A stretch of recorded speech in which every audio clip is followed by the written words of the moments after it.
All right. What's up, everybody? My people, Manhattan, the Bronx, Queens, or Staten Island, my home borough, Brooklyn. Back at another video, and this is gonna be on another entry into the best will never win it series I got. I did one of the '98 Vikings, then one of the 1990 Buffalo Bills. Now I'm doing one of the 2013 Denver Broncos. People forget about how great they were just because they went through, to me, the worst ass whooping in Super Bowl history. And I did a video on that. Go on my channel and watch it. The Seahawks whooped them 43-8. But people forget going in that game. A lot of people pick Denver. People forget how great Denver was going into that game, But we have to go back in time a little bit. Okay? The Payton was a Colt. He was a Colt from 98 to 2011, 13 years. 13 years there, won 4 MVPs, won a Super Bowl, blah, blah, blah. 2011, he has a neck injury, misses all that whole season. The Colts go 2-14. Suck for Luck. Suck for Andrew Luck, who they ended up drafting #1 overall in 2012. That offseason, Peyton's just trying to decide what teams he want to go to. So they had released him. They go to the Redskins, the Dolphins, the Titans, his hometown, New Orleans. People. I remember somebody saying he was going to go to the New Orleans Saints. I was like, bruh, they got Drew Brees. He's not going to the fucking Saints. You know what I'm saying? And, a lot of people. And then, surprise, surprise, he goes to Denver. Signs with the Denver Broncos. This is the aftermath of Tebow mania, the height of Tebow mania, and Skip Bayless and Stephen A. arguing about Tim Tebow every day on First Take, man. Again, going to that 2012 season, Peyton showed the Colts made a big mistake. He hadn't lost a step. He was the comeback player of the year. Adrian Peterson was the league MVP. The Broncos were 13-3 believe that year, and they were the #1 seed. They played the Baltimore Ravens in the divisional round, lost 38-35 in double overtime, which to me, the greatest playoff game I've seen live.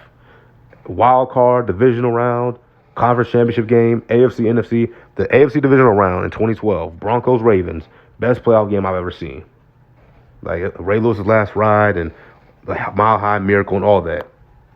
Okay, now going to the next season, the Broncos were out for revenge. They played the Baltimore Ravens in Denver on opening night, which is stupid because I don't know why they did, because normally Super Bowl opening night in the NFL next season, Super Bowl champ plays at home. But they're playing in Denver, and Payman threw 7 touchdowns. They blew out the Ravens 49-27. Get their revenge. And they just stormed through teams that entire season. Payton has a historic season. One of the best seasons I've ever seen a quarterback have live. Payton 13, Mahomes in 18, Lamar in 19, Cam in 2015, Brady in 2016, all these guys had great seasons, but Payton probably had the best I've seen live. 55 touchdown passes, 5,477 yards, both still league records this day. He was the MVP, of course. And this Broncos scored 606 points, the most points any offense has scored in NFL history. Up to that point, it was the 07 Patriots. And before them, it was the 99 Rams. Before them, it was the 98 Vikings. Before them was 83 Redskins. The Broncos teams were stacked, man. They had Payton. They had my man, Sean Marino, who, if I remember correctly, is from Queens.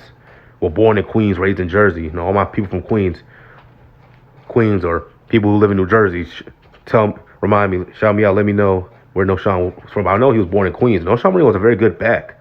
They had this receiving core, Demaryius Thomas, Eric Decker. They had old Wes Welker. They had a good tight end, and Julius Thomas. People forget how good he was. I think he made a couple Pro Bowls in his career in Denver. Julius Thomas. They had, they were just a dope team, man.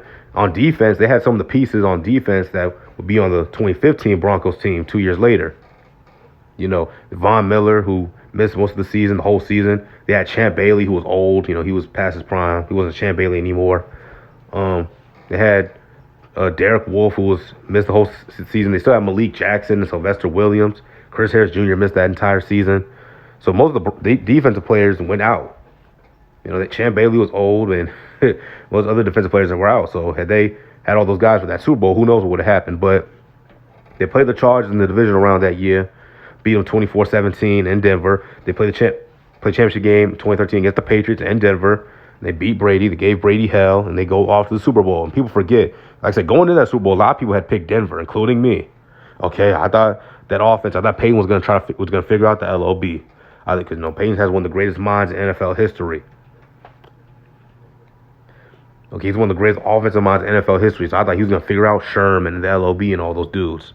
Look at this, man. #1 offense, #1 in points, #1 in yards, #1 passing yards, #1 passing touchdowns. They were 7th in rushing touchdowns, I'm surprised about. But look, this blew out Baltimore 49-27, blew out the Giants 41-23, his brother Eli, blew out the Raiders 52-20, blew out the Cowboys, or not blew them out, but 51-48. That was a great game too. That Tony Romo Peyton Manning duel in Dallas, that was a good game, great game. I remember Peyton Manning scored a rushing touchdown. They faked it to Peyton. I'm sorry, y'all. They faked it to Peyton, and he ran it in there, and he spiked the ball as hard as he can. That shit was funny as hell. Then, of course, Tony Romo made a Tony through the interception. Denver kicked a field goal and won 51-48. But look at this, back-to-back 50-point games, 35-19 over the Jaguars. They lost to the Colts. Blew out the Redskins 45-21. Like, they were just bullying teams. Blew out the Titans 51-28. They scored 50 points 3 times in one season. I've never seen a team do that other than this team. Like, they were just blowing out teams offensively. But as usual, great offenses, when they meet great defenses, they get blown out. Look at the 0-2 Raiders. They made the 0-2 Bucks, got blown out. Look at the Panthers 2 years later. They're a great offense. They made the 15 Broncos, got blown out. But, of course, they ended up losing the Super Bowl 43-8. The first play, and I knew it was going to be bad. As soon as that snap went over Peyton's head and Bruh got the safety, got tackled in the end zone for a safety, I knew then, like, oh, this is over. Like, this is gonna be bad. Here they are, C.J. Anderson walking on the field. The confetti's green and blue instead of orange and blue. But it's okay. They'd win it 2 years later. Peyton's last year, and he was horrendous that year. But hey, what do y'all think? Are the 13 Broncos the best team to not win it? If not, who? Who, to me, they're definitely up there. I probably have to rank them third. Honestly, third or top. They're probably top 5, top 10 great teams to not win it. But comment down below who y'all think it is. All right, see y'all.